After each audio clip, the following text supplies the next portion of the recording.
Takto čistíme terasy my. Poďte sa pozrieť, ako si aj vy môžete vyčistiť svoju drevenú terasu, aby vyzerala ako nová. Túto terasu sme olejovali pred rokom a teraz sme tu znova. Tá terasa je v takomto stavu, časť je prestrešená, časť je vonku podľa počasia na dažďu. Toto miesto, ktoré je pod strechou, bol tu stôl, tak ten olej, tá podlaha je ako nová. Materiál je tu IP a montovali sme to zhruba pred nejakými 10 rokmi, možno aj 11. Je to široké IP 20 cm a veľké dĺžky dosah. No a teraz sami vidíte, jak prší dážď, tak proste tieto kraje už sú pekne sivé a to všetko ideme zobrať, vyčistiť. A ja vám v tomto videu postupne ukážu taký návod, jak to budem miešať rôzne chémie a budem to postupne čistiť. Čo na to budeme potrebovať? Je to náš práškový čistič. A potom na samotné olejování, olej California, taký olej tu stále používame dookola. No, teraz tento čistič si rozmiešame. Táto nádoba je zhruba na nejakých 140 m2. Tak zhruba na takúto plochu si namiešame zhruba 1/3. Tak zoberieme, nalejeme, nasypeme to do kýbla. Tak. Treba teraz ten prášek rozpustiť vo vode. Takže poriadne to rozmiešame, aby sa nám celý ten prášek premenil na tekutinu. Teraz sme to nechali chvíľku odstáť, aby sa nám to usadilo, rozpustilo. No a teraz máme dve varianty. Buď to zoberieme kefu a budeme to natierať ručne kefou, alebo v mojom prípade ja si zoberiem takýto záhradný postrekovač. A viete, čo je toto? To je stará použitá pančucha. Na čo ju budeme používať? Skúste si tipnúť. Keď nechceme si to trysky v tom postrekovači zapchať, lebo tento filtrík je taký veľmi riedky, tak si zoberieme takúto pančuchu a pekne si ju na ten, viete, už je deravá, ale už bola viackrát použitá, na tento účel. Zoberieme si tento tak a nasunieme si ju pekne. Tak, urobíme si to vnútra jamku a máme to ako presný filtr. Tak a teraz môžeme to liať do toho postrekovača. Pekne lejeme. Kýbl je prázdny. No. Tak, dáme dole sitko, ktoré sme si dočasne spravili. Keby ste tamto sitko, tento filtr nedali, tak nejaký prášek jemný vám môže nakoniec túto trysku vám môže zapchať a zle vám to bude rozprašovať. Takže lepšie je použiť takúto starú pančuchu a potom máte istotu, že si nezapcháte trysku.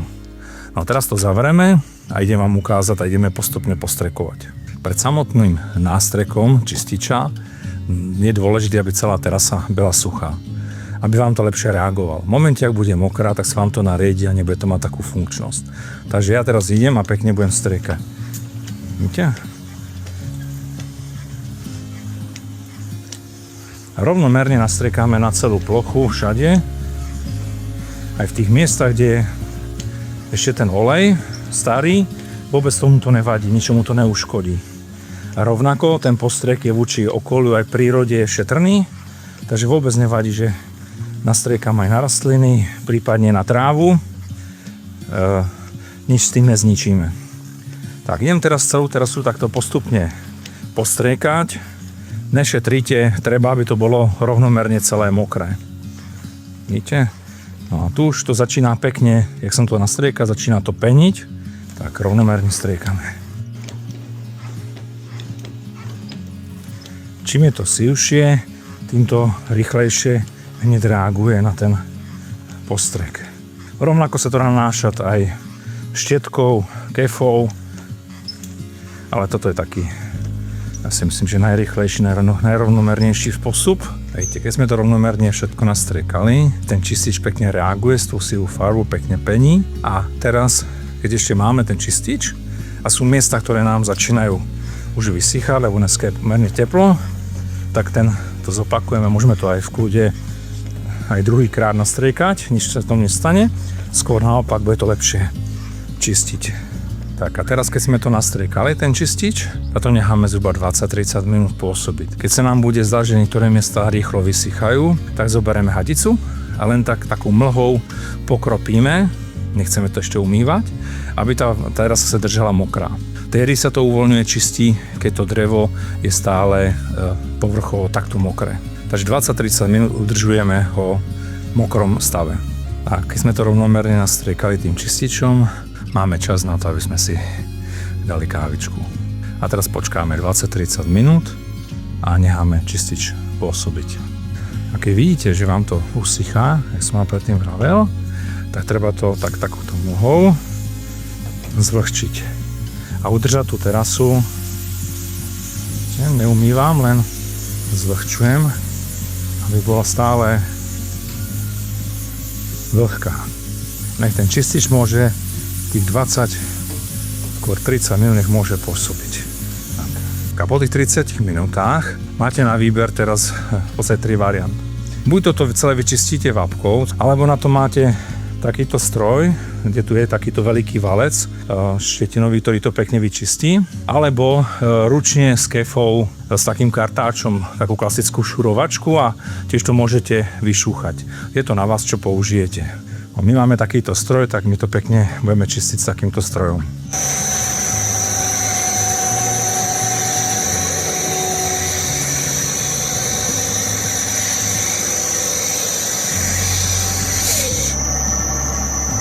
Tak vidíte ten rozdiel, aký je? Tí rozky už vyzerajú skutočne ako nové. Tak a teraz to budem opakovať zo kolečka, kým celú terasu nepobehám.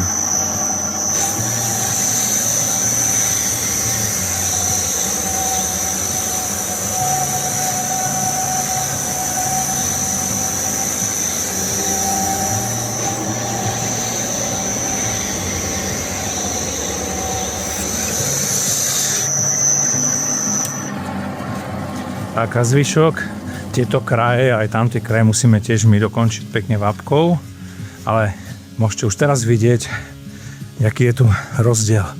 Pozrite sa, aké to krásne hnedé, krásne čisté drevo, a tu je ešte sivé. Toto všetko budeme musieť vapkou ešte vyčistiť. No a vidíte, aké to pekne to prekúklo, tu vidíte ten rozdiel pred a po. Tak a teraz to čistíme vapkou, tak vám to ukážu. Najskôr to zľahka opláchneme, aby sme videli, ktoré miesta ešte nám treba dočistiť, a tieto sú čistené strojom.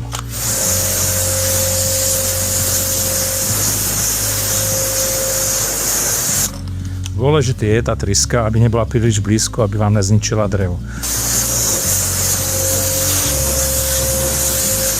Teraz sme to práve zľahka opláchli, z toho, čo také fovačka urobila také blatíčko, tú špinu, a vidíte, že tu, kde sa nedostala kolem stĺpov, alebo tu pri kraji, vidíte ten rozdiel, ktorý tam je.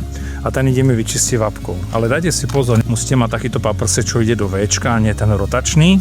A pozrite sa, treba ho nedávať moc blízko, treba robiť tento pohyb. Lebo keď to tak neurobíte a pôjdete takto, tak urobíte takéto pásiky a to vám všetko bude na tej terase vidieť, lebo to je do hĺbky. Preto si všimnite, že ja robím tento pohyb.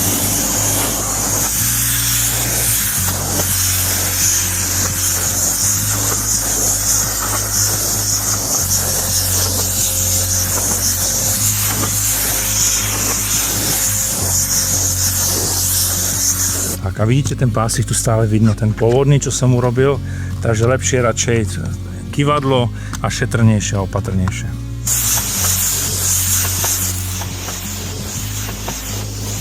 Teraz už sme umyli, pekne stiahli stierkou dole, tak a teraz to už necháme celé vyschnúť, že to pekne hnedé, má to krásnu farbu IP. Takže vidíte, táto plocha bola len vyčistená čističom, je vyschnutá skoro celá, je to pekné, je to krásne, ale tu môžete vidieť, jestli to chcem mať ešte lepšie, tak môžeme použiť tzv. Neutralizer, ktorý je našej výroby, tak tu môžete krásne vidieť, aký je rozdiel. Podsúď to bolo čistené pekne a toto je použitý odsúď dozadu, bol použitý ešte náš neutralizér. Dodatočné čistenie, vidíte, aké to oveľa čistejšie? No, je krásne vidno ten rozdiel.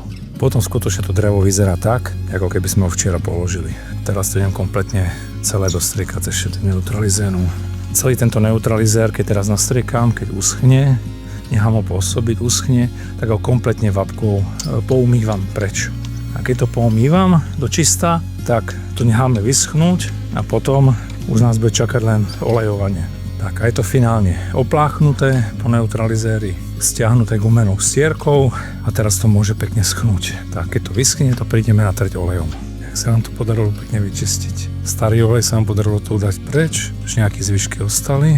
A vidíte, tu ostal starý olej, to nevadí, ten je pekný. No a sme to vyčistili. No a tieto miesta, čo sme nemohli, tu je vidno to, že ten veľký stroj pekne vám zubere a tu to ostalo, kde ten stroj nedostal. Tak teraz z lahúčka tieto miesta dobrúsim, no a môžeme ísť na olejovanie.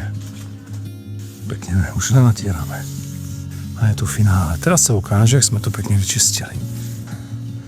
Teraz sa vyzerá ako nová. Pekne čistá. Tak aj to hotové. Pekne naolejované a teraz sa to nechá pekne 24 hodín vyschnúť. No vidíte, jak pekné, necivé, pekne ponatierané. Napíšte nám v komentároch, čo na to hovoríte a pre viac zaujímavých tipov nás nezabudnite sledovať na našich sociálnych sieťach.